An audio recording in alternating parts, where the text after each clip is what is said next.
नमस्कार, स्वागत है आप सभी का डीडी न्यूज के इस खास बुलेटिन एक्सप्रेस 100 में, जहां हम आपके लिए लेकर आते हैं राजनीति, मनोरंजन, देश, दुनिया, खेल और व्यापार जगत की सभी बड़ी खबरों को एक्सप्रेस यानी कि फटाफट अंदाज में।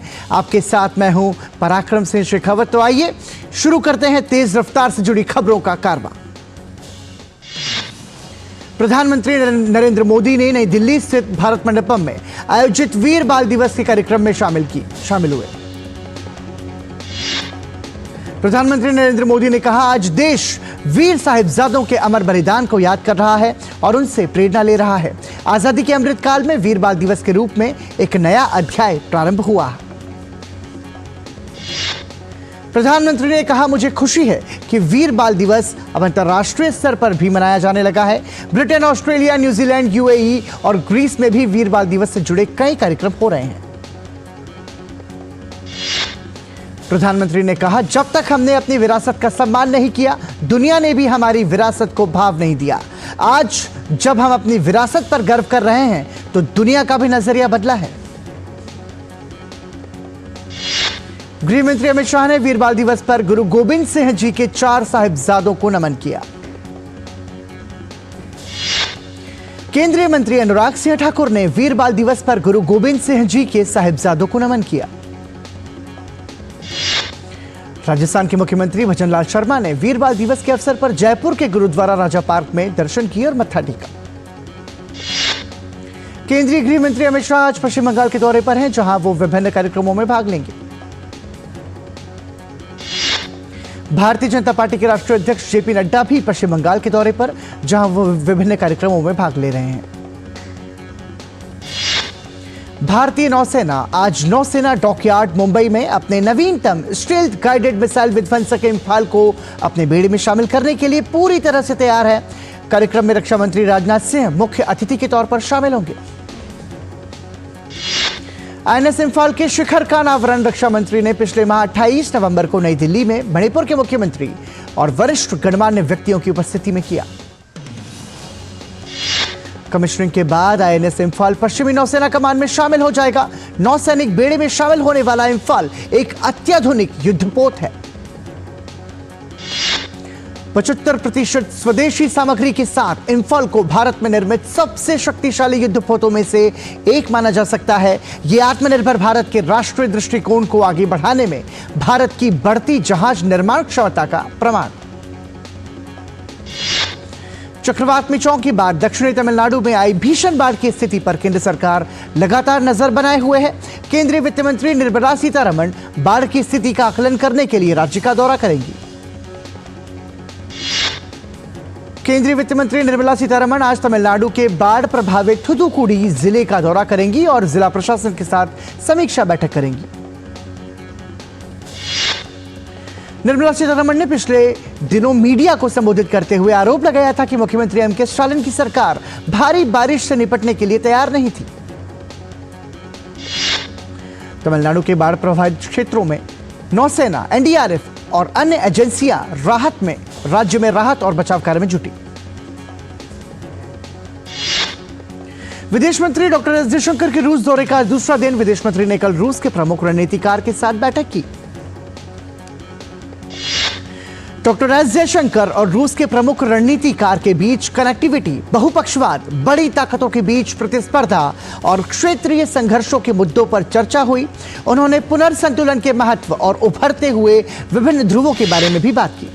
अपने दौरे के दौरान विदेश मंत्री रूस के उप प्रधानमंत्री और उद्योग तथा व्यापार मंत्री डेनिस मेंटुरोव के साथ भी आर्थिक मामलों पर विचार विमर्श करेंगे। डॉक्टर एस जयशंकर अपने समकक्ष रूस के विदेश मंत्री सर्गेई लावरोव से द्विपक्षीय, बहुपक्षीय और अंतर्राष्ट्रीय मुद्दों पर बातचीत करेंगे। विदेश मंत्रालय के अनुसार विदेश मंत्री की रूस यात्रा में दोनों देशों के बीच आपसी संपर्क और सांस्कृतिक आदान प्रदान पर विशेष बल दिया जाएगा। विदेश मंत्रालय ने कहा कि भारत रूस साझेदारी स्थिर और मजबूत बनी हुई है। दोनों देशों के बीच साझेदारी विशेष और विशेषाधिकार रणनीतिक साझेदारी के तहत जारी है। भारतीय नौसेना के विस्फोटक आयुध रोधी दल ने अरब सागर में ड्रोन हमले का सामना करने वाले व्यापारिक जहाज एमवी कैम प्लूटो के कल मुंबई पहुंचने पर उसका विस्तृत निरीक्षण किया। नौसेना के अधिकारियों ने कहा कि हमले वाली जगह और जहाज पर पाए गए मलबे का विश्लेषण करने पर ड्रोन हमले का संकेत मिलता है और सभी विवरणों का पता लगाने के लिए आगे फोरेंसिक और तकनीकी विश्लेषण की आवश्यकता होगी। वाणिज्यिक जहाजों पर हमलों के मद्देनजर नौसेना ने अरब सागर में 3 युद्धपोतों को तैनात कर दिया है। मानव तस्करी के संदेह में पेरिस के पास वॉटरी एयरपोर्ट पर 4 दिन से जिस भारतीय विमान को रोका गया था, आखिरकार वो आज मुंबई पहुंचा। इस विमान ने कल मुंबई के लिए उड़ान भरी थी। इस विमान में करीब 300 यात्री सवार थे और सभी सुरक्षित है। रेल मंत्री अश्विनी वैष्णव ने कल नई दिल्ली रेलवे स्टेशन पर नवनिर्मित पुश पुल रेक का निरीक्षण किया। रेल मंत्री अश्विनी वैष्णव ने कहा कि पुश पुल तकनीक की खास बात यह है कि रेलगाड़ी बहुत कम समय में तेज गति से चलेगी और रुक जाएगी। रेल मंत्री ने कहा कि इस तकनीक से रेलगाड़ी में झटका भी कम लगेगा और यात्रियों का समय भी बचेगा। स्वास्थ्य और परिवार कल्याण मंत्रालय के मुताबिक देश में कोविड के सब वेरिएंट JN.1 के अब तक 63 मामले दर्ज किए गए। देश भर में कोविड के कुल मामलों में 34 मामले गोवा से, 9 महाराष्ट्र से, 8 कर्नाटक, 6 केरल से और 4 तमिलनाडु और 2 मामले तेलंगाना में सामने आए। देश में कोविड के 4000 से ज्यादा मामले दर्ज किए गए। सभी राज्य कोविड को लेकर सतर्कता बरत रहे हैं। साथ ही लोगों को कोविड प्रोटोकॉल का पालन करने की सलाह दी जा रही है। राजधानी दिल्ली में शीतलहर का कहर जारी। राजधानी दिल्ली में आज सुबह घना कोहरा छाया रहा। राजधानी दिल्ली में घने कोहरे के कारण इंदिरा गांधी अंतर्राष्ट्रीय हवाई अड्डे पर विमानों का परिचालन प्रभावित। दिल्ली में घने कोहरे के कारण कई फ्लाइट्स आने जाने में देरी का सामना कर रही हैं। एयरपोर्ट पर दृश्यता महज 50 मीटर होने से उड़ानें प्रभावित। केंद्रीय प्रदूषण नियंत्रण बोर्ड ने के अनुसार आज सुबह 7 बजे दिल्ली में वायु गुणवत्ता सूचकांक 372 दर्ज किया गया। सूत्रों के अनुसार दिल्ली और राष्ट्रीय राजधानी क्षेत्र में वायु गुणवत्ता बहुत खराब श्रेणी में बरकरार। उत्तर प्रदेश के गोरखपुर में आज सुबह घना कोहरा छाया रहा। घने कोहरे की वजह से सड़कों पर वाहनों की रफ्तार में कमी देखी गई। उत्तर प्रदेश के उप मुख्यमंत्री केशव प्रसाद मौर्य अयोध्या के सरयू घाट और राम की पहाड़ी पर सफाई कर्मियों से मिले और साफ सफाई कर उनका हौसला बढ़ाया। उप मुख्यमंत्री केशव प्रसाद मौर्य ने बताया कि हम सभी प्रकार की तैयारी कर रहे हैं और हम अयोध्या नगरी को पूरी तरह से साफ और सुंदर बनाएंगे। लखनऊ के अनिल कुमार साहू नामक एक सब्जी विक्रेता ने राम मंदिर के लिए एक खास घड़ी बनाई। अनिल कुमार साहू ने राम मंदिर, अयोध्या जंक्शन और हनुमानगढ़ी मंदिर को एक एक पेटेंट विश्व घड़ी समर्पित की, जो एक साथ 9 देशों का समय दिखाती है। उन्होंने वर्ल्ड क्लॉक को राम मंदिर ट्रस्ट को सौंपा। 2004 की विनाशकारी सुनामी की 19वीं बरसी पर तमिलनाडु के कडलूर जिले के मछुआरे और स्थानीय लोग आपदा में अपनी जान गंवाने वाले लोगों को भावभीनी श्रद्धांजलि देने के लिए एक साथ आए।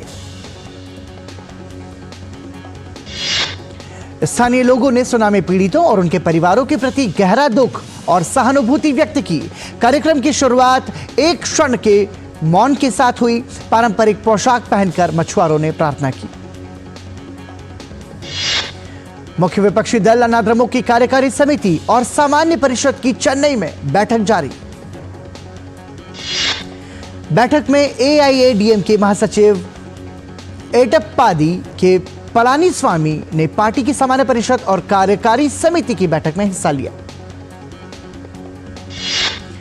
इस साल मार्च में राज्य विधानसभा में विपक्ष के नेता एडप्पादी के पलानीस्वामी के AIADMK के महासचिव के रूप में चुनाव के बाद होने वाली यह पहली EC और जनरल काउंसिल की बैठक है।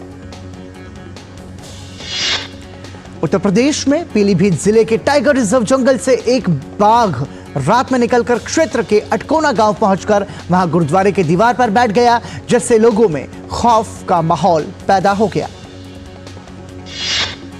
इसी के साथ एक्सप्रेस 100 में कुछ और खबरों पर नजर डालते हैं। संयुक्त अरब अमीरात यूएई से खरीदे गए कच्चे तेल के लिए भारत ने रुपयों में पहला भुगतान कर अपनी मुद्रा को वैश्विक स्तर पर ले जाने की दिशा में कदम बढ़ाया। देश के केंद्रीय बैंक, भारतीय रिजर्व बैंक और कॉरपोरेट सेक्टर के बीच कारोबारी रिश्तों को लेकर कनेक्टेड लैंडिंग नियम लागू करने की तैयारी की। डिजिटल भुगतान पर बढ़ा देशवासियों का भरोसा, यूपीआई से अगस्त में हुए 10 अरब से ज्यादा के लेन देन। प्रत्यक्ष विदेशी निवेश में अगले साल तेजी आने का अनुमान, जनवरी से सितंबर के बीच 49 अरब डॉलर का हुआ निवेश। संसदीय समिति ने इलेक्ट्रिक व्हीकल्स को अफोर्डेबल बनाने के लिए बैटरी पर जीएसटी घटाने की सिफारिश की, लोन के ब्याज पर मिले टैक्स छूट। सरकार खनिज विदेश इंडिया लिमिटेड द्वारा उत्खनन के लिए अर्जेंटीना के कैटामार्का प्रांत में पहचान किए गए 5 लिथियम ब्लॉक के लिए अर्जेंटीना की सरकार के साथ अन्वेषण एवं विकास समझौता करने की योजना बना रही है। केंद्र इन खदानों के अन्वेषण एवं विकास के लिए 5 साल के दौरान करीब 200 करोड़ रुपयों का निवेश भी करेगा। ऑस्ट्रेलिया के बाद महत्वपूर्ण खनिजों की सोर्सिंग के लिए विदेशी साझेदारी पर हस्ताक्षर करने का यह भारत का दूसरा प्रयास। साल 2022 में भारत ने 2 लिथियम और 3 कोबाल्ट सहित 5 ब्लॉक का पता लगाने के लिए ऑस्ट्रेलिया के क्रिटिकल मिनरल्स फैसिलिटेशन ऑफिस के साथ एक समझौता ज्ञापन पर हस्ताक्षर किए। अप्रैल-अक्टूबर 2023 के दौरान प्रवासी भारतीयों की जमा राशि में धन का प्रवाह दोगुना होकर 6.11 अरब डॉलर हुआ, जो एक साल पहले इसी अवधि में 3.05 अरब डॉलर था। भारतीय रिजर्व बैंक के आंकड़ों के मुताबिक विदेशी मुद्रा प्रवासी खातों में इनफ्लो अप्रैल-अक्टूबर 2023 के दौरान 2.06 अरब डॉलर बढ़ा है, जबकि 2022 की समान अवधि में निकासी 814 अरब डॉलर थी। भारत में प्रत्यक्ष विदेशी निवेश के 2024 में गति पकड़ने की संभावना, बेहतर व्यापक आर्थिक आंकड़े और औद्योगिक उत्पादन में तेजी के साथ आकर्षक पीएलआई योजना के कारण अधिक संख्या में विदेशी कंपनियां भारत की ओर आकर्षित होंगी। ट्रेड जेनरिक दवाओं की बढ़ती पैठ घरेलू फार्मास्यूटिकल बाजार की मूल्य में वृद्धि पर असर डाल रही हैं।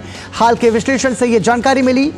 कोटक इंस्टीट्यूशनल इक्विटीज के विश्लेषण के अनुसार कम से कम वित्त वर्ष 2027-28 तक ट्रेड जेनरिक और जन औषधि से भारतीय फार्मा बाजार की वृद्धि में 70 से 110 आधार अंक की वार्षिक गिरावट आने के आसार।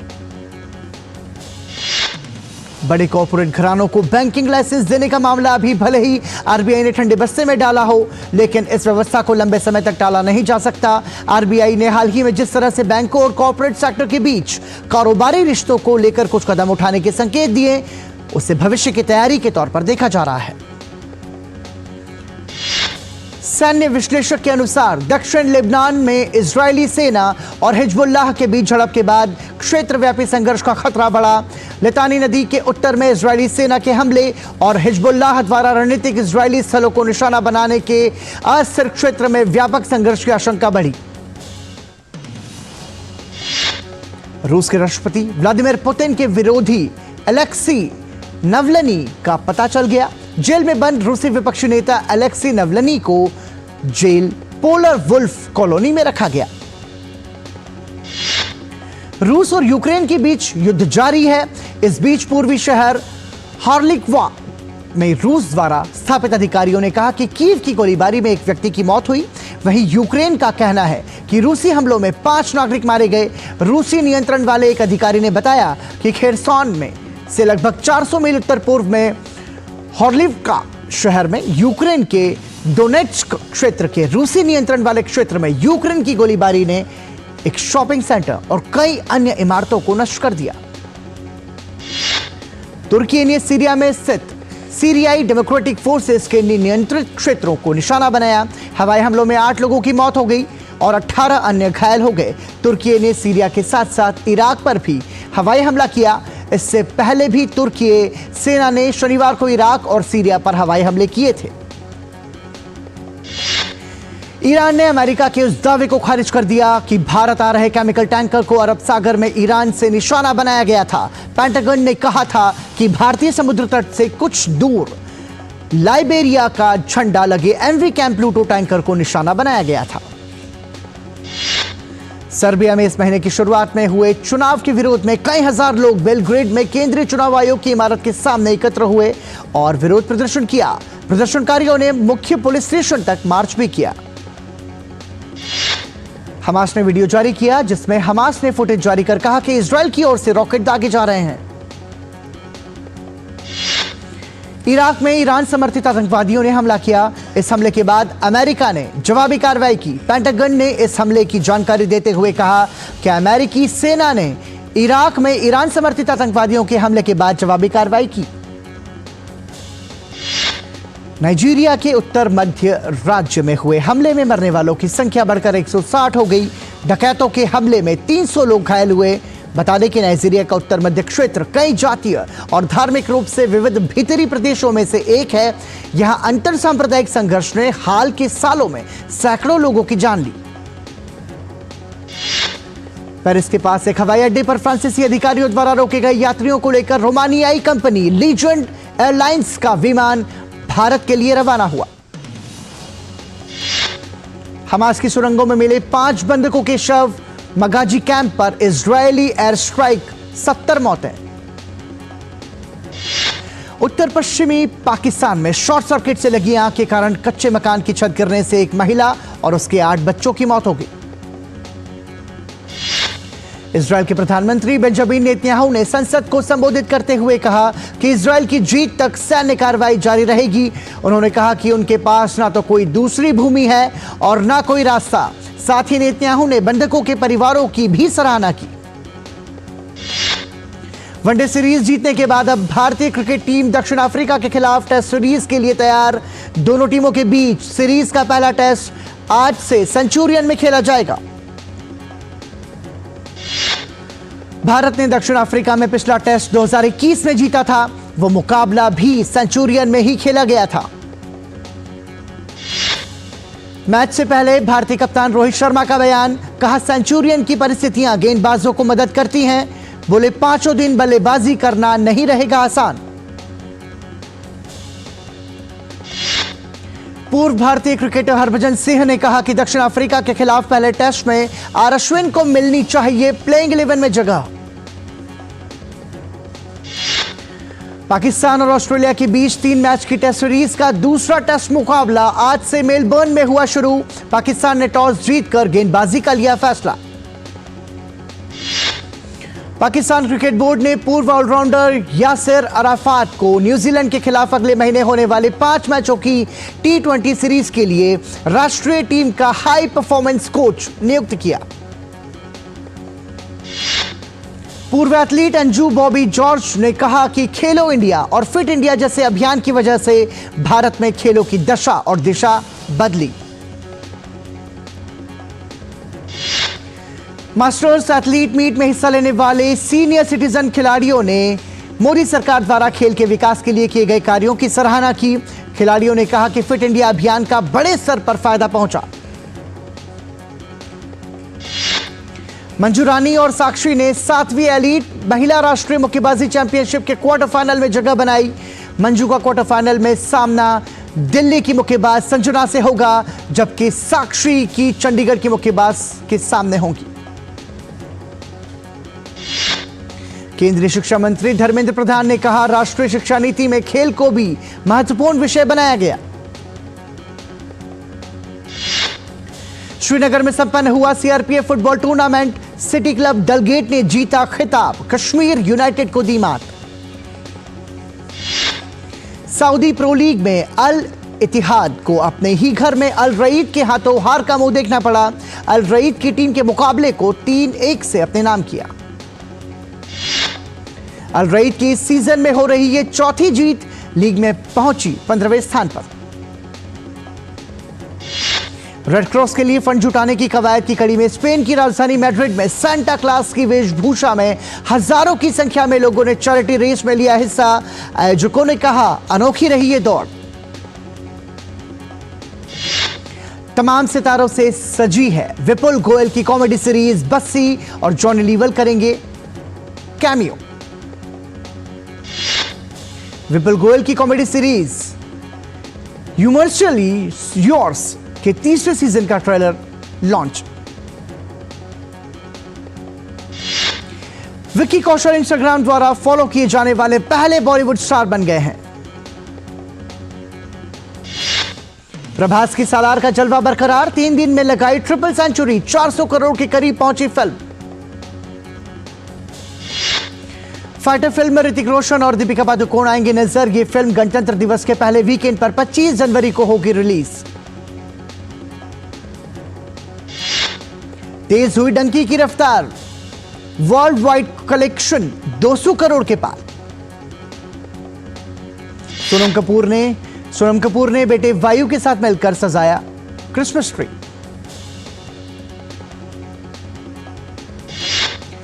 तमिल फिल्मों के मशहूर हास्य अभिनेता बोंडा मणि का 60 वर्ष की उम्र में निधन। बोंडा काफी समय से किडनी संबंधी बीमारियों से जूझ रहे थे। टीवी धारावाहिक अनुपमा में पाखी का किरदार निभाने वाली अभिनेत्री मुस्कान बामने ने इस शो से नाता तोड़ा। एक पोस्ट के जरिए मुस्कान ने इस बात की पुष्टि की। रणबीर आलिया के घर क्रिसमस लंच पर कपूर खानदान ने की जमकर मस्ती।